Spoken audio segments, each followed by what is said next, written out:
News 12 now. This morning, your news now.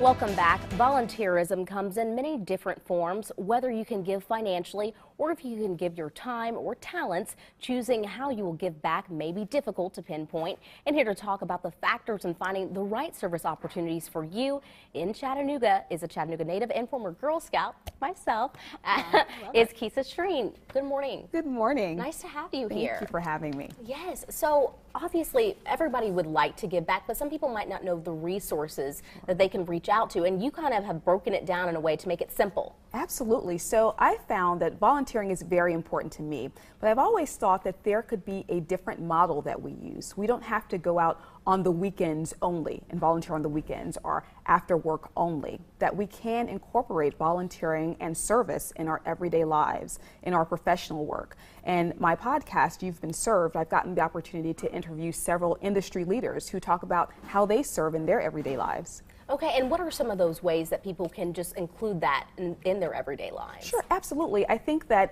my example of Seth Godin, who I interviewed, he mentions that we can incorporate generosity of spirit. So in other words, if you walk into a room and you see a coworker or a manager or an employee or even a client not having the best day, that you should put that other person's well-being ahead of yours and look to serve them by bringing a smile, bringing a joke, or even just elevating your energy and just in putting that other person's well-being in front of yours. That's a key way to serve and something that we can all do every day. Very simple. And you also interviewed Soledad O'Brien as well. Absolutely. So Soledad, who's a journalist, she had the opportunity to cover Hurricane Katrina. She was so moved by some of the young women she met that she decided that she wanted to help fund their college educations, which was great. And I'm aware not all of us can be like Soledad and go around funding people's college education, but that is a way that she chose to serve.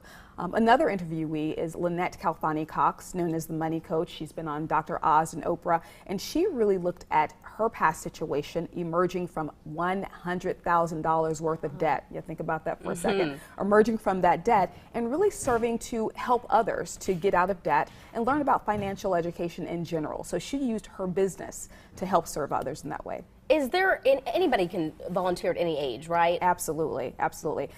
For me, my background as a Girl Scout, as you mentioned, was tremendous, and a lot of the women had full day jobs and they looked at us as their girls and as their children. So I think that volunteering in that way is great, but also volunteering and serving in our community, serving our clients. I really was interested in my podcast to understand how we could increase revenue generation in our businesses, how we could bring more client communities in, and also just feel better about ourselves on a daily basis. Okay, and real quickly, tell us your podcast where people can go and listen to you and get involved in the community. Absolutely. You've Been Served on iTunes as well as on SoundCloud. You've Been Served. Perfect. Thank you so much. Great ideas and great tips there. Thank you.